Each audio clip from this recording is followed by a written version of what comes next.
आज की कहानी का नाम है दूध का दाम, जिसे लिखा है मुंशी प्रेमचंद ने। अब बड़े बड़े शहरों में दाइयाँ, नर्सें और लेडी डॉक्टर सभी पैदा हो गई हैं, लेकिन देहातों में जच्चे खानों पर अभी तक भंगिनों का ही प्रभुत्व है और निकट भविष्य में भी इसमें कोई तब्दीली होने की आशा नहीं। बाबू महेशनाथ अपने गांव के जमींदार थे, शिक्षित थे और जच्चे खाने में सुधार की आवश्यकता को मानते थे, लेकिन इसमें जो बाधाएं थी उन पर विजय कैसे पाते। कोई नर्स देहात में जाने को राजी न हुई और बहुत कहने सुनने से राजी भी हुई तो इतनी लंबी चौड़ी फीस मांगी कि बाबू साहब को सिर झुकाकर चले जाने के सिवा और कुछ न सूझा। लेडी डॉक्टर के पास जाने की उन्हें हिम्मत न पड़ी। उनकी फीस पूरी करने के लिए तो शायद बाबू साहब को अपनी आधी जायदाद बेचनी पड़ती। इसलिए जब 3 कन्याओं के बाद वह चौथा लड़का पैदा हुआ तो फिर वही गूदर था और वही गूदर की बहू। बच्चे अक्सर रात को ही पैदा होते हैं। एक दिन आधी रात को चपरासी ने गूदर के द्वार पर ऐसी हाँक लगाई कि पास पड़ोस में भी सभी जाग गए। लड़की ना थी कि मरी आवाज से पुकारता। गूदर के घर में इस शुभ अवसर के लिए महीनों से तैयारी हो रही थी। भय था तो यही कि फिर बेटी ना हो जाए, नहीं तो वही बंधा हुआ 1 रुपया और 1 साड़ी मिलकर रह जाएगी। इस विषय में स्त्री पुरुष में कितनी ही बार झगड़ा हो चुका था, शर्त लग चुकी थी। स्त्री कहती थी अगर अब की बेटा ना हुआ तो मुंह ना दिखाऊं। हाँ, मुंह ना दिखाऊं, सारे के सारे लक्षण बेटे के हैं। और गूदर कहता था देख लेना, बेटी होगी और बीच खेत में होगी। अगर बेटा निकले तो मैं अपनी मूछें मुड़ा लूं। हाँ, मूछें मुड़ा लूं। शायद गूदर समझता था कि इस तरह अपनी स्त्री में पुत्र कामना को बलवान करके वह बेटे की अवाई के लिए रास्ता साफ कर रहा है। भूंगी बोली, अब मूछें मुड़ा ले दाढ़ीजार, कहती थी ना बेटा होगा। सुनता ही नहीं था, अपनी ही रट लगाए रहता था। मैं अब तेरी मूछें मुड़ूंगी, खूंटी तक तो नहीं रहने दूंगी। गूदर ने कहा अच्छा, मोड़ लेना भली मानस, मूछें क्या फिर नहीं निकलेंगी? तीसरे दिन देख लेना, फिर ज्यों की त्यों। मगर जो कुछ मिलेगा उसमें आधा रख लूंगा, कह देता हूं।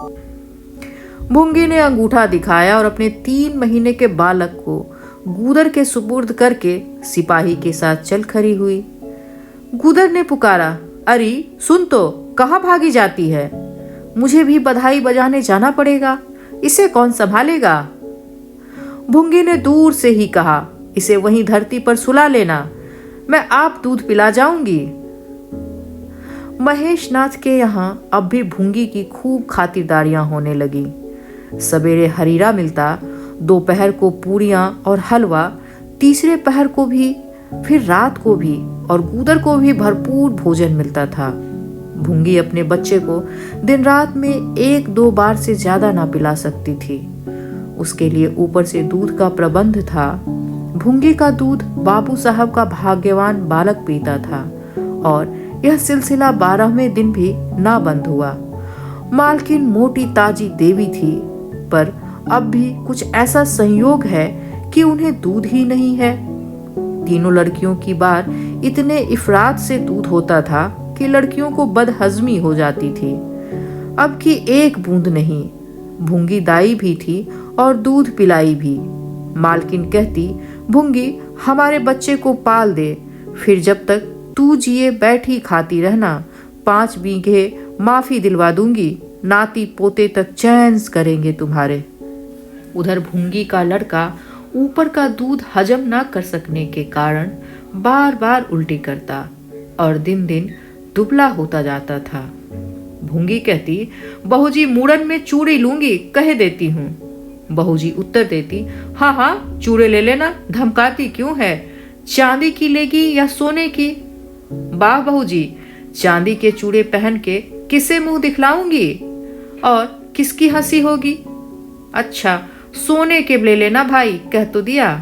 और ब्याह में कंठा भी लूंगी, और चौधरी के हाथों से तोड़े, वह भी लेना, भगवान वह भी दिन दिखाएं। घर में मालकिन के बाद भूंगी का राज्य था। महरियां, महाराजिन, नौकर चौकर सब उसका रोब मानते थे। यहाँ तक कि खुद बहू जी भी उससे दब जाती थीं।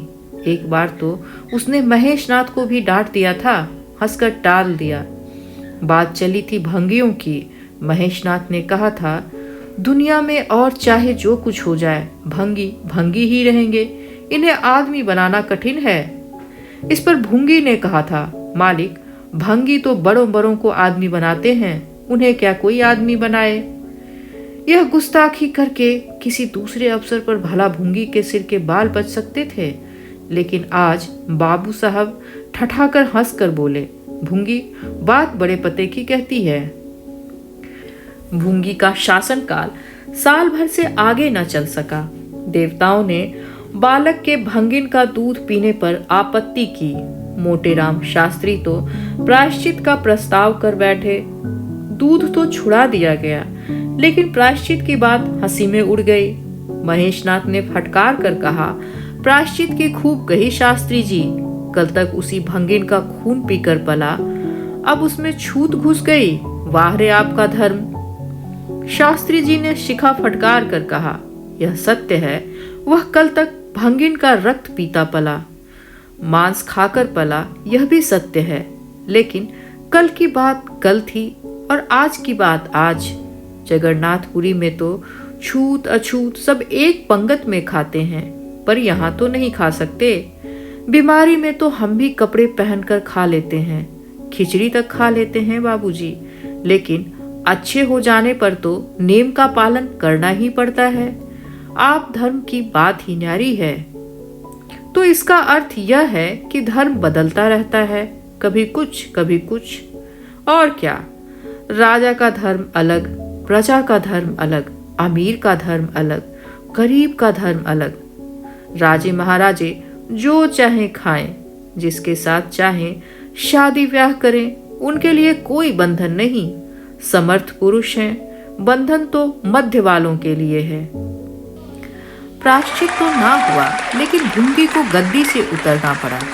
हाँ, दान दक्षिणा इतनी मिली कि वह अकेले ना ले जा सके, और सोने के चूड़े भी मिले।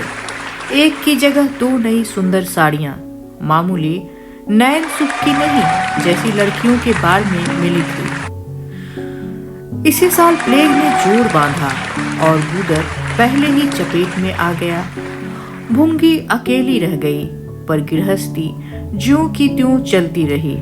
लोग ताक लगाए बैठे थे कि भूंगी अब गई।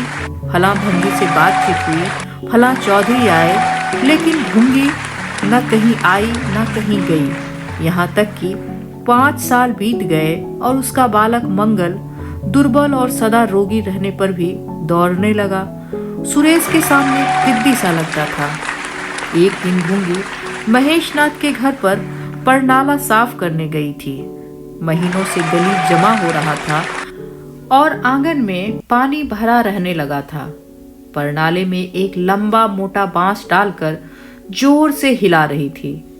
पूरा दाहिना हाथ परनाले के अंदर था कि एकाएक उसने चिल्लाकर हाथ बाहर निकाल लिया और उसी वक्त एक काला सांप परनाले से निकलकर भागा। लोगों ने दौड़कर उसे मार तो डाला, लेकिन भूंगी को ना बचा सके। समझे पानी का सांप है, विषैला ना होगा, इसलिए पहले कुछ गफलत की गई। जब विषदेह में फैल गया तो लहरें आने लगी। तब पता चला कि वह पानी का सांप नहीं था, गेहूमन था।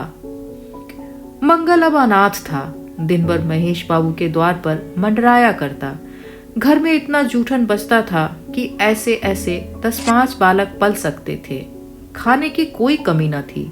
हाँ, उसे तब बुरा जरूर लगता था जब उसे मिट्टी के सकोरों में ऊपर से खाना दिया जाता था।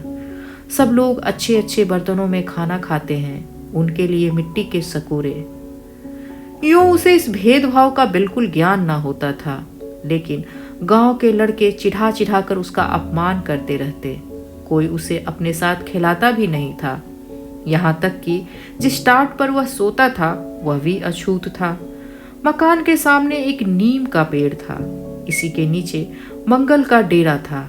एक फटा सा टाट का टुकड़ा, 2 मिट्टी के सकोरे और एक धोती जो सुरेश बाबू की उतारन थी। जाड़ा, गर्मी, बरसात, हर एक मौसम में वह जगह एक सी आरामदायक थी। और भाग्य का बलि मंगल झुलसती हुई लू, गलते हुए जाड़े और मूसलाधार वर्षा में भी जिंदा और पहले से कहीं स्वस्थ था। बस उसका कोई अपना था तो गांव का एक कुत्ता जो अपने सहवर्गियों के जुल्म से दुखी होकर मंगल की शरण में आ पड़ा था। दोनों एक ही खाना खाते, एक ही टाट पर सोते, तबीयत भी दोनों की एक सी थी और दोनों एक दूसरे के स्वभाव को जान गए थे। कभी आपस में झगड़ा ना होता। गांव के धर्मात्मा लोग बाबू साहब की उस उदारता पर आश्चर्य करते। ठीक द्वार के सामने 50 हाथ भी ना होगा मंगल का पड़ा रहना उन्हें 16 आने धर्म विरुद्ध जान पड़ता। छी, यही हाल रहा तो थोड़े ही दिन में धर्म का अंत समझो। भंगी को भी भगवान ने ही रचा है, यह हम भी जानते हैं। उनके साथ हमें किसी तरह का अन्याय नहीं करना चाहिए, यह किसे नहीं मालूम। भगवान का तो नाम ही पतित पावन है, लेकिन समाज की मर्यादा भी कोई वस्तु है। उस द्वार पर जाते हुए संकोच होता है। गांव के मालिक हैं, जाना तो पड़ता ही है, लेकिन बस यही समझ लो कि घृणा होती है। मंगल और टॉमी में गहरी छंती थी। मंगल कहता, देखो भाई टॉमी, और जरा खिसक कर सो, आखिर मैं कहाँ लेटूं, सारा टाट तो तुमने घेर लिया। टॉमी कूं कूं करता, दुम हिलाता और खिसक जाने के बदले उसके ऊपर चढ़ आता और मंगल का मुंह चाटने लगता। शाम को एक बार वह अपने घर देखने और थोड़ी देर रोने के लिए जरूर जाता था। पहले साल फूस का छप्पर गिर पड़ा, दूसरे साल एक दीवार गिरी और अब केवल आधी आधी दीवारें खड़ी थीं, जिनका ऊपरी भाग नोकदार हो गया था। यही उसे स्नेह की संपत्ति मिली थी, वही स्मृति, वही आकर्षण, वही प्यार उसे एक बार उसे उजर में खींच ले जाती थी और टॉमी सदैव उसके साथ होता था। मंगल नोकदार दीवार पर बैठ जाता और जीवन के बीते और आने वाले स्वप्न देखने लगता और टॉमी बार बार उछलकर उसकी गोद में बैठने की असफल चेष्टा करता। एक दिन कई लड़के खेल रहे थे। मंगल भी वहां पहुंचकर दूर खड़ा हो गया। या तो सुरेश को उस पर दया आई या खेलने वालों की जोड़ी पूरी न पड़ती थी, कह नहीं सकते। जो कुछ भी हो, उसने तजवीज की कि आज मंगल को भी खेल में शरीक कर लिया जाए। यहाँ कौन देखने आता है? क्यों रे मंगल, खेलेगा? मंगल बोला, ना भैया, कहीं मालिक देख लें तो मेरी चमड़ी उधेड़ दी जाए। तुम्हें क्या, तुम तो अलग हो जाओगे। सुरेश ने कहा, तो यहाँ कौन आता है देखने बे? चल, हम लोग सवार सवार खेलेंगे। तू घोड़ा बनेगा, हम लोग तेरे ऊपर सवारी करके दौड़ाएंगे। मंगल ने शंका की, मैं बराबर घोड़ा ही रहूंगा कि सवारी भी करूंगा, यह तो बता दो। यह प्रश्न टेढ़ा था, किसी ने इस पर विचार ना किया था। सुरेश ने एक क्षण विचार करके कहा, तुझे कौन अपनी पीठ पर बिठाएगा? सोच, आखिर तू भंगी है कि नहीं? मंगल भी कड़ा हो गया, बोला, मैं कब कहता हूं कि मैं भंगी नहीं हूं, लेकिन तुम्हें मेरी ही माँ ने दूध पिलाकर पाला है। जब तक मुझे भी सवारी करने को ना मिलेगी, मैं घोड़ा ना बनूंगा। तुम लोग बड़े चघर हो, आप तो मजे से सवारी करोगे और मैं घोड़ा ही बना रहूं। सुरेश ने डांट कर कहा, तुझे घोड़ा बनना पड़ेगा, और मंगल को पकड़ने के लिए दौड़ा। मंगल भागा, सुरेश ने दौड़ाया। मंगल ने कदम और तेज किया, सुरेश ने भी जोर लगाया, मगर वह खा खा कर थलथल हो गया था और दौड़ने में उसकी सांसें फूलने लगती थीं। आखिर उसने रुककर कहा, आकर घोड़ा बनो मंगल, नहीं तो कभी पाऊंगा तो बुरी तरह पीटूंगा। तुम्हें भी घोड़ा बनना पड़ेगा। अच्छा, हम भी बन जाएंगे। तुम पीछे से निकल जाओगे, पहले तुम घोड़ा बन जाओ, मैं सवारी कर लूं, फिर मैं बनूंगा। सुरेश ने सचमुच चकमा देना चाहा था। मंगल का यह मुकाबला सुनकर साथियों से बोला, देखते हो इसकी बदमाशी, भंगी है ना। तीनों ने मंगल को घेर लिया और उससे जबरदस्ती घोड़ा बनने के लिए किया। सुरेश ने चटपट उसकी पीठ पर आसन जमा दिया और टिक टिक कर कर बोला, चल घोड़े चल। मंगल कुछ देर तो चला, लेकिन उस बोझ से उसकी कमर टूटी जाती थी। उसने धीरे से पीठ सिकोड़ी और सुरेश की रान के नीचे से सरक गया। सुरेश महोदय लत से गिर गए और भूपू बजाने लगे। माँ ने सुना सुरेश कहीं रो रहा है। सुरेश कहीं रोए तो उसकी तेज कानों में जरूर भनक पड़ जाती थी, और उसका रोना भी बिल्कुल निराला था, जैसे छोटी लाइन की इंजन की आवाज। महरी से बोली, देख तो सुरेश कहीं रो रहा है, पूछ तो किसने मारा। इतने में सुरेश खुद आंखें मलता हुआ आया।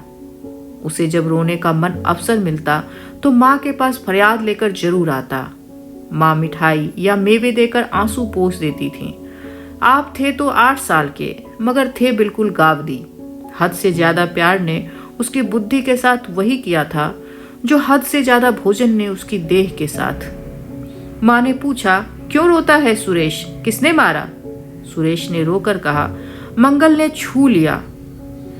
माँ को विश्वास न आया। मंगल इतना निरीह था कि उससे किसी तरह की शरारत की शंका ना होती थी, लेकिन जब सुरेश कस्में खाने लगा तो विश्वास करना लाजिम हो गया। मंगल को बुलाकर डांटा, क्यों रे मंगल, अब तुझे बदमाशी सूझने लगी? मैंने तुझसे कहा था सुरेश को कभी मत छूना, याद है कि नहीं? बोल। मंगल ने दबी आवाज से कहा, याद क्यों नहीं है? तो फिर तूने इसे क्यों छुआ? मैंने नहीं छुआ। तूने नहीं छुआ तो वह रोता क्यों है? गिर पड़े, इससे रोने लगे। चोरी और सीना जोरी। देवी जी दांत पीस कर रह गई। मारती तो उसे उसी दम स्नान करना पड़ता, छड़ी तो हाथ में लेनी ही पड़ती, और छूत का विद्युत प्रवाह इसी छड़ी के रास्ते उसके देह में पैवस्त हो जाता। इसलिए जहां तक गालियां दे सकी थीं और हुक्म दिया, अभी अभी यहां से निकल जाओ, फिर जो इस द्वार पर तेरी सूरत दिखाई तो मैं खून ही पी जाऊंगा। मुफ्त की रोटियां खा खा कर शरारत सूझती हैं। मंगल में गैरत तो क्या थी, हाँ डर था। चुपके से अपने सकोरे उठाए, टाट का टुकड़ा बगल में दबाया, धोती कंधे पर रखी और रोता हुआ वहां से चल पड़ा। अब वह यहाँ कभी ना आएगा। यही तो होगा कि भूखे मर जाएगा, क्या हरज है? इस तरह जीने से फायदा ही क्या? गांव में उसके लिए और कहाँ ठिकाना था। भंगी को कौन पनाह देता? उसी खंडहर की ओर चला जहां भले दिनों की स्मृतियां उसके आंसू पोंछ सकती थीं, और खूब फूट फूट कर रोया। उसी क्षण टॉमी भी उसे ढूंढता हुआ पहुंचा और दोनों फिर अपनी व्यथा को भूल गए। लेकिन ज्यों-ज्यों दिन का प्रकाश क्षीण होता जाता था, मंगल की ग्लानि भी क्षीण होती जाती थी। बचपन की बेचैन करने वाली भूख देह का रक्त पी पी कर और बलवान होती जाती थी। आंखें बार बार सकोरों की ओर उठ जाती। वहां अब तक सुरेश की जूठी मिठाइयां मिल गई होती, यहाँ क्या धूल फाके। उसने टॉमी से सलाह की, खाओगे क्या टॉमी? मैं तो भूखा लेटा रहूंगा। टॉमी ने कूकू करके शायद कहा, इस तरह का अपमान तो जिंदगी भर सहना है। यूं हिम्मत हारोगे तो कैसे काम चलेगा? मुझे देखो ना, कभी किसी ने डंडा मारा, चिल्ला उठा, फिर जरा देर बाद दुम हिलाता हुआ उसके पास जा पहुंचा। हम तुम दोनों इसलिए बने हैं भाई। मंगल ने कहा, तो तुम जाओ, जो कुछ मिले खा लेना, मेरी परवाह ना करो। टॉमी ने अपनी श्वान भाषा में कहा, अकेला नहीं जाता, तुम्हें साथ लेकर चलूंगा। मैं नहीं जाता तो मैं भी नहीं जाता। भूखों मर जाओगे तो क्या तुम जीते रहोगे? मेरा कौन बैठा है जो रोएगा? यहाँ भी वही हाल है भाई। क्वार में जिस कुतिया से प्रेम किया उसने बेवफाई की और अब कल्लू के साथ है। खैरियत यही हुई कि अपने बच्चे लेती गई, नहीं तो मेरी जान गाढ़े में पड़ जाती। 5-5 बच्चे को कौन पालता? एक क्षण के बाद भूख ने दूसरी तरह युक्ति सोच निकाली। मालकिन हमें खोज रही होंगी, क्यों टॉमी? और क्या, बाबूजी और सुरेश खा चुके होंगे। कहार ने उनकी थाली से जूठन निकाल लिया होगा और हमें पुकार रहा होगा। बाबूजी और सुरेश दोनों की थालियों में घी खूब रहता है, और वह मीठी मीठी चीज, हाँ मलाई, सबका सब घूरे पर डाल दिया जाएगा। देखें, हमें खोजने कोई आता है। खोजने कौन आएगा? क्या कोई पुरोहित हो? एक बार मंगल मंगल होगा और बस थाली पर नाले में उड़ेल दी जाएंगी। अच्छा तो चलो चलें, मगर मैं छिपा रहूंगा। अगर किसी ने मेरा नाम लेकर ना पुकारा तो मैं लौट आऊंगा, यह समझ लो। दोनों वहां से निकले आकर महेशनाथ के द्वार पर अंधेरे में दबकर खड़े हो गए। मगर टॉमी को सब्र कहाँ, वह धीरे से अंदर घुस गया। देखा महेशनाथ और सुरेश थाली पर बैठ गए हैं। बरोठे में धीरे से बैठ गया, मगर डर रहा था कि कोई डंडा ना मार दे। नौकर से बातचीत हो रही थी। एक ने कहा, आज मंगलवा नहीं दिखाई देता, मालकिन ने डांटा था, इससे भागा है शायद। दूसरे ने जवाब दिया, अच्छा हुआ जो निकाल दिया, सवेरे सवेरे भंगी का मुंह देखना पड़ता था। मंगल और अंधेरे में खिसक गया। आशा गहरे जल में डूब गई। महेशनाथ थाली से उठ गए। नौकर हाथ धुला रहा है। अब हुक्का पिएंगे और सोएंगे। सुरेश अपनी माँ के पास बैठा कोई कहानी सुनता सुनता सो जाएगा। गरीब मंगल की किसे चिंता है? इतनी देर हो गई, किसी ने भूल से भी ना पुकारा। कुछ देर तक वह निराश सा वहीं खड़ा रहा। फिर एक लंबी सांस खींचकर जाना ही चाहता था कि कहार पत्तल में थाली का जूठन लेकर जाता नजर आया। मंगल अंधेरे से निकलकर प्रकाश में आ गया। अब मन को कैसे रोके? कहार ने कहा, अरे तू यहाँ खड़ा था, हमने समझा कि कहीं चला गया है, ले खा ले, मैं फेंकने ही जा रहा था। मंगल ने दीनता से कहा, मैं तो बड़ी देर से यहाँ खड़ा था। तो बोला क्यों नहीं? मारे डर के। अच्छा ले खा ले। उसने पत्तल को ऊपर उठाकर मंगल के फैले हुए हाथों में डाल दिया। मंगल ने उसकी ओर ऐसी आंखों से देखा जिसमें दीन कृतज्ञता भरी हुई थी। टॉमी भी अंदर से निकल आया था। दोनों वहीं नीम के नीचे पत्तल में खाने लगे। मंगल ने एक हाथ से टॉमी का सिर सहलाकर कहा, देखा पेट की आग ऐसी होती है। यह लात की मारी हुई रोटियां भी ना मिलती तो क्या करते? टॉमी ने दुम हिला दी। सुरेश की अम्मा ने पाला था। टॉमी ने फिर दुम हिलाई। लोग कहते हैं दूध का दाम कोई नहीं चुका सकता, और मुझे दूध का दाम यह मिल रहा है। टॉमी ने फिर दुम हिला दी।